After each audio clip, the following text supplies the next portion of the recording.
Hey, yeah, so this is our first recording of the We Are the Soil podcast, and I'm really psyched to have one of my very good friends as the first interviewee, Lindsey Wilson of Owl.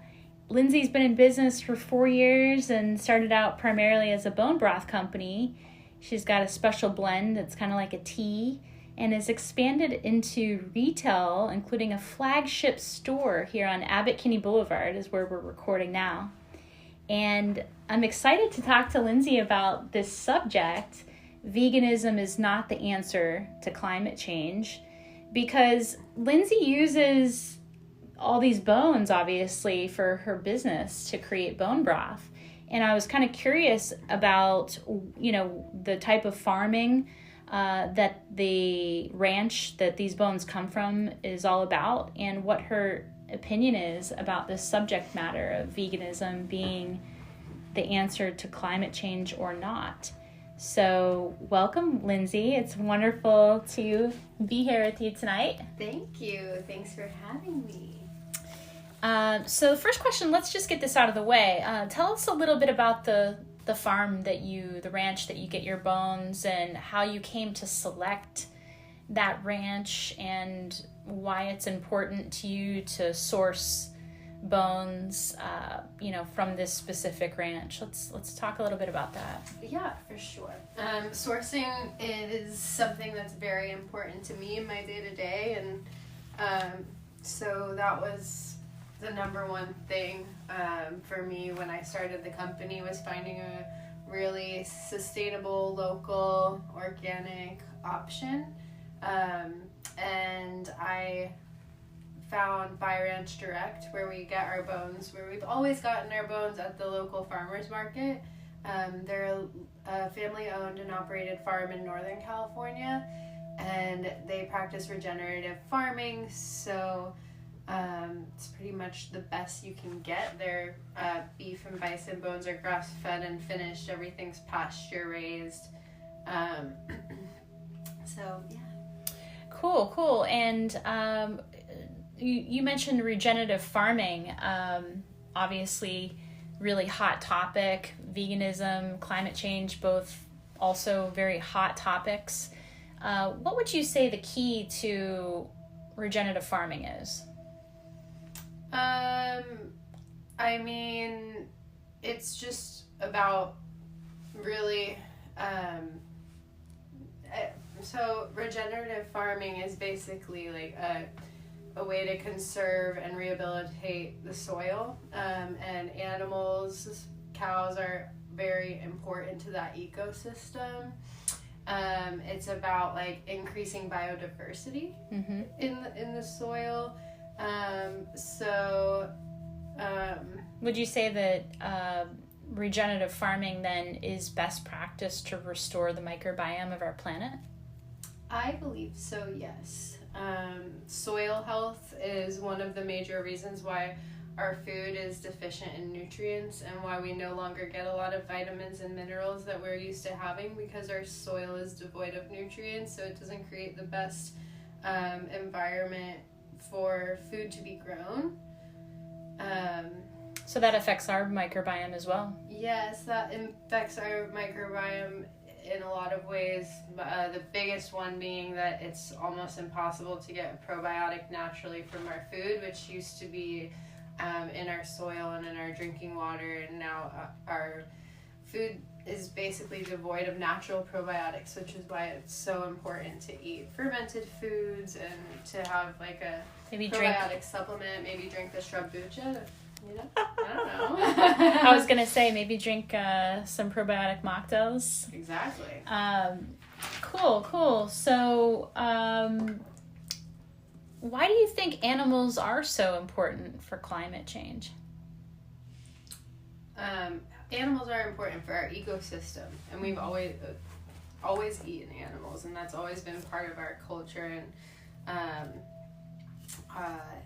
part of human nature. It's just living in harmony and in balance with the animals, and there's nothing wrong with killing animals and eating them. What's wrong is the mass raising and killing of animals. The factory farming. Factory farming, and when it gets out of whack, there's absolutely no reason to be eating meat at every single meal. So I definitely believe that reducing our meat consumption as an overall population is paramount to our survival.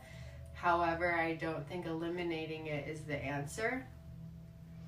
Yeah, I was vegan for 12 years, and I was the sickest I ever was during that time period, and used to call myself a starchitarian. Yeah, you know, I mean, what I like to tell people is if you're vegan for health reasons, then you're putting yourself in a box, and you're not allowing yourself to be guided to what serves you best. Mm-hmm. If you're saying, I am vegan and I will not be open to the option of consuming XYZ that might actually help me. So I don't believe in veganism for health reasons unless you feel amazing on a vegan diet, then great. And if you're choosing veganism for environmental reasons, also don't really agree with that philosophy. I think consuming less meat and buying meat from local or regenerative farms rather than factory farm meat, of course, but cattle, animals, it's all like very essential for the like overall ecosystem. Mm-hmm. Yeah, for client, I mean, I would say that whenever somebody that's vegan wants to make this argument that being a vegan is better for the environment, it seems a bit counterintuitive. I have to say that unless you are a vegan who's picking your vegetables out of the ground, that's probably 100% false, and most likely you're buying foods that are packaged in more plastic and trash than someone who's just eating meat and vegetables and a whole foods diet. What about the aspect of like what are you going to do with the animals that are a part of that regenerative farming, right? So if you have plants out there growing and you have a biodiversity in your farm with both plants and animals, right? So those animals are going to die because, FYI, in case everyone didn't know, we're all going to die, including the animals. Where do they go? I mean, that's a substantial amount of animals that we are asking to perform during regenerative farming techniques, right? I mean, the most biodiverse way is through a cluster of different animals, you know, chickens and cows and lots of different animals all spreading the different bacterias in order to make farming best. I mean, because nature already had this ingrained into the natural life cycle, right? Right. So it seems like animals play their part for environmental reasons, not just so. The world was not going to hell in a handbasket when people started eating meat. It's when, it's consumer packaged goods, not the business that we're both in. Yeah, I mean, 100%. Yeah. It's Industrial Revolution. Yeah, there's way too many products packaged in trash, most of which are like not good for you or the planet. So yeah. Well, second question, is there anything about veganism that you believe helps combat global climate change? Maybe a little redundant. No. I think that moving towards plant-based, whole foods diet, consuming less packaged goods, and like being very conscious of our consumption and our waste, and that's really like the best way to go about it. And on an individual level, that's how we can make an impact. So you're basically reusable silverware, reusable straws, reusable like plates, and like, not going to the grocery store every time and getting a plastic spoon and a plastic knife, and using plastic water bottles, and going and buying seaweed packaged in a like 10 calories worth of 5 calories worth of seaweed packaged in plastic, wrapped in plastic, and right. Like being more conscious of those things when we get our Amazon boxes, breaking them down, recycling them, just being responsible for our own waste. Don't you think a big part of this global issue also is that there used to be many small tribes? Yeah, decentralizing the food system is something that I believe in will 100% would help with the climate change. I mean, not only are things being like preserved, so then it destroys the integrity of the food, but on top of that, they're then being packaged and transported around, and it's contributing hugely to the problem rather than, you know, the solution being supported by their local communities and their local farms. I'm not, like, obviously I believe in packaged foods, and I think that in this day and age where we need some kind of convenience, and I don't think there's anything wrong with it. However, it's just, you know, finding ways to reduce waste overall. Yeah, definitely. So do you think that the microbiome of the planet could be affected by animals being eaten or not? Factory farming is a huge problem. Mm-hmm. You know, McDonald's making sure that they can get everybody a $5 hamburger is causing huge problems. Like, the overconsumption of meat is a problem. Yeah. But, like, is veganism the solution? No. To the microbiome of the planet? Oh, the microbiome. The microbiome. Sorry, repeat the question? Yeah, no worries. So I know it's a very deep topic, but do you think that the microbiome of the planet could be affected by animals being eaten or not? Like, you know, if a vegan were to argue... We can be in harmony with the planet and have a healthy microbiome ourselves and overall as a planet while still consuming meat, I believe. Yeah. It's way out of balance currently. Mm-hmm. And I think that this sort of black and white mentality that people seem to want to subscribe to so easily, and the evangelical belief system behind veganism or behind even meat eating is really more of the problem here, is that people want to separate. You know? I think people like to prescribe to things like veganism or paleo because it makes it easier for them to be to make choices, and instead of listening to their body. Well, yeah, like in general, I think people like to be told what to do, and if like they're paleo or they're vegan, it's like, okay, I know what to do, and it's like an easy follow direction, and it does go again. It doesn't allow for intuitive eating. Yeah. Unless you're intuitively wow. I mean, paleo is a little bit different because, I mean, it's really just about eating whole foods in general. Mm-hmm. But now, because paleo is trendy, there's all these paleo packaged goods that are quote, like keto. Paleo and the whole keto thing. And that's when it just doesn't, it bastardizes the whole concept. Yeah, it's like what we've done with factory farming and monocropping, and coming in and saying, okay, we're going to manipulate this in order to get this result, instead of looking at it from a holistic perspective and saying, well, how do the plants and animals actually want to work together, and what can we do to make it all live in harmony? And from what I understand, the topsoil of the planet is actually diminishing because hugely. Which the microbiome of the planet, obviously this podcast is called We Are the Soil for a reason, because it's in my belief that our microbiome and the planet's microbiome are mirroring one another and affecting our ability to evolve consciously, because if the microbiome of the planet is gone, that means literally we're gone. We always continue to evolve consciously, I think, but yes, I agree that the microbiome and our microbiome we're all a reflection of the state of the planet, and a lot of us are ill. Yeah. And I think, getting back to holistic ways and seeing our body as a mind, body, spirit entity, rather than, pushing ourselves physically and not listening to our intuition, like what you were talking about. It's like, I'm going to be vegan no matter what, I'll die vegan, isn't really healthy. So do you believe that we evolve consciously by not consuming animals, for spiritual reasons?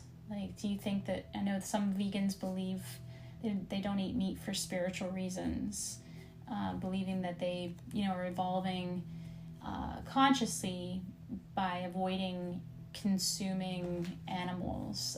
What's your take on that? I believe we evolve consciously by being a clear channel, which means that like our things are moving through the body.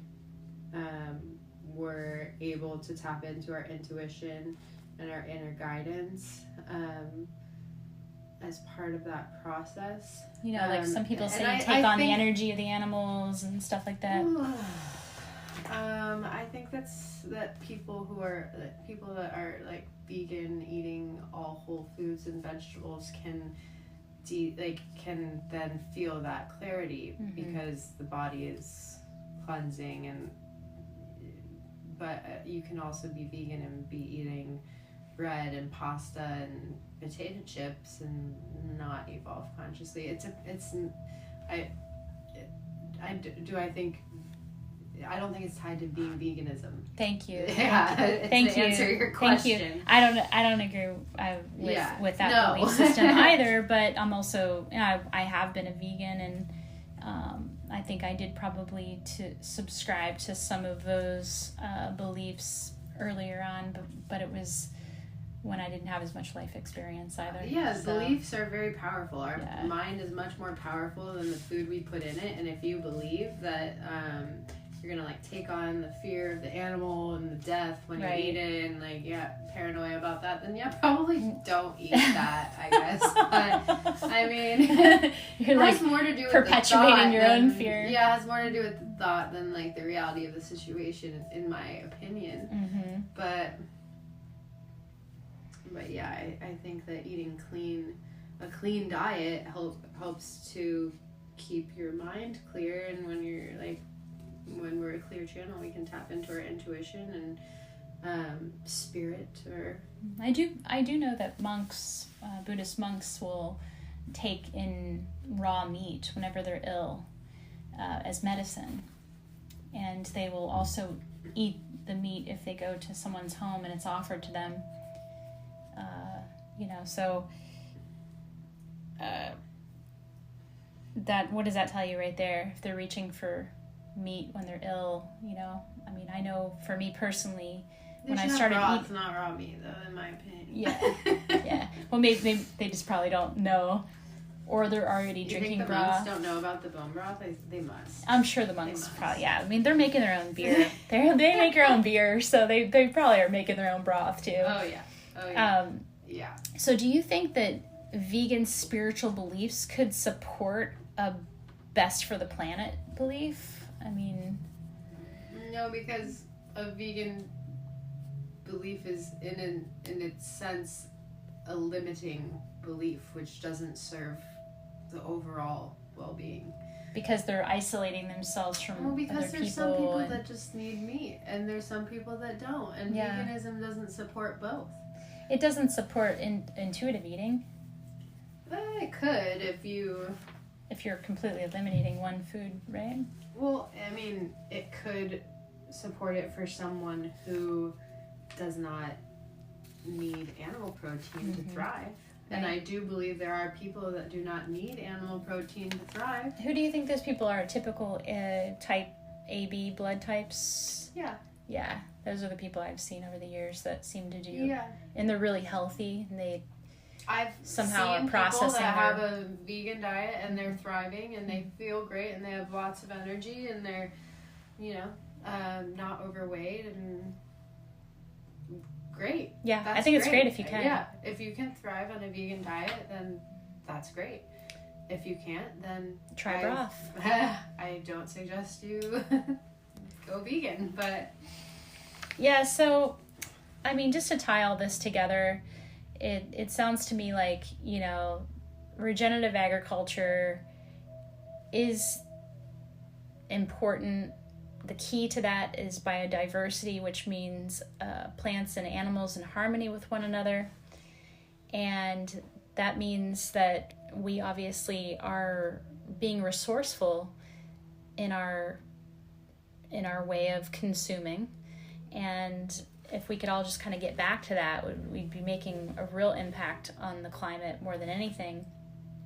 Yeah. But this business of the subsidies and the lobbyists that are imposing their will on the government with big ag and big farm, I really feel like that's where we can make a lot of impact, especially now with the heated political environment that we're watching unfold and the election coming up. How many people do you think are really aware of the Farm Bill and what happened back starting with the Cold War and all the subsidies that have happened with the Industrial Revolution that have come out of World War II? And I mean, like, our microbiome has been under attack because of big farm and big ag and money, all politically driven globally. And I'm just wondering, like, what can we do to take action to be more involved and get people up to speed with what's happening with other people that are very wealthy and are affecting our environment, which i.e. is infecting and affecting our health. I mean, I'm feeling very rared up and ready to go and find somebody that actually it can make an impact politically in the direction of what needs to happen with regenerative farming.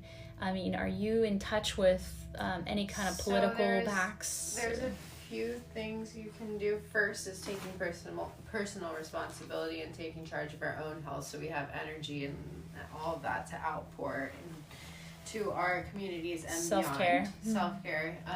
And community. We set a good example for everyone around us when we make choices like bringing our own bags to the grocery store and bringing our own jars or water bottles and all of those sorts of things. So first, personal responsibility before you start getting involved with politics. Right.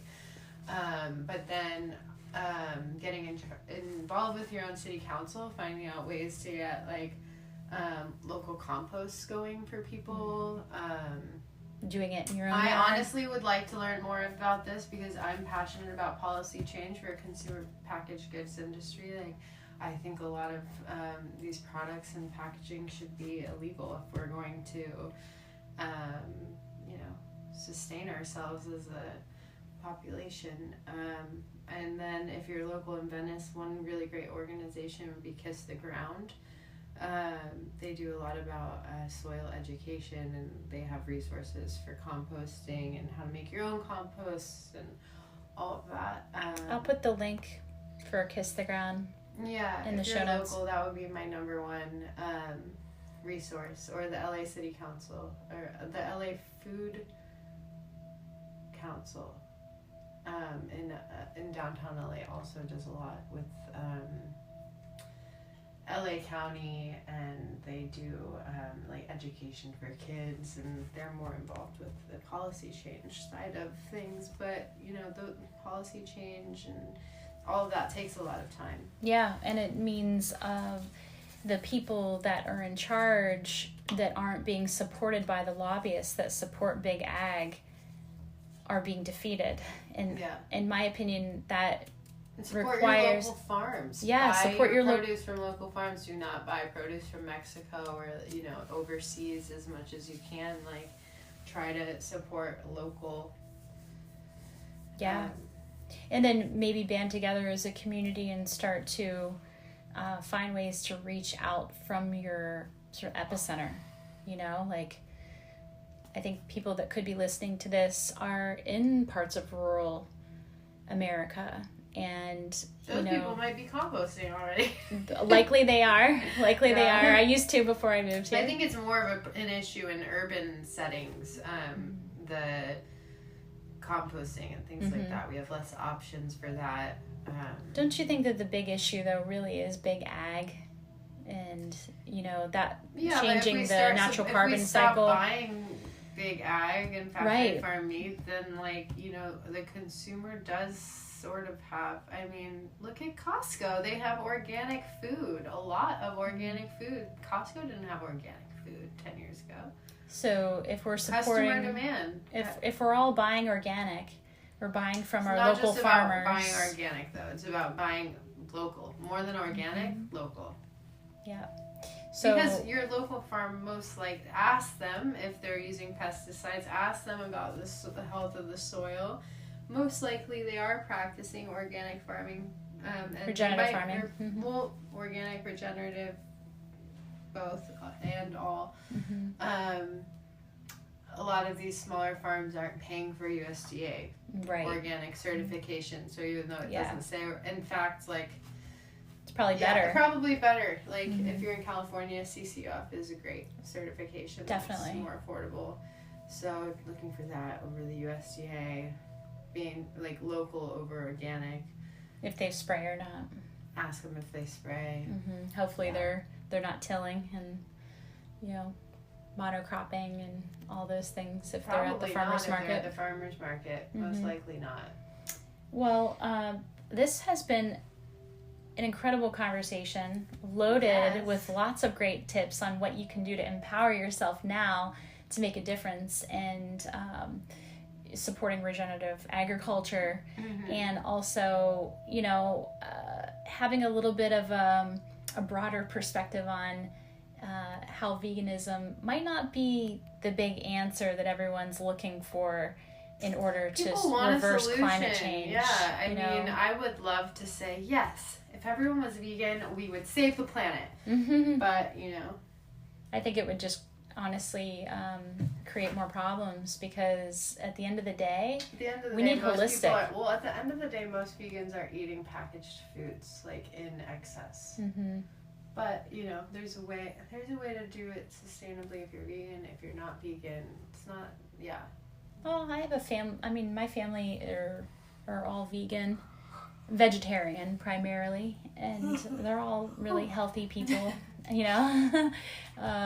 But they're also living in a rural area. I think, growing their own vegetables primarily. So it's a lot easier. Growing your own food, making your own food, it's the way to go. Well, thank you so much, Lindsey, for joining us. And I will link Owl Venice to the show notes as well. And hope everyone has a great night.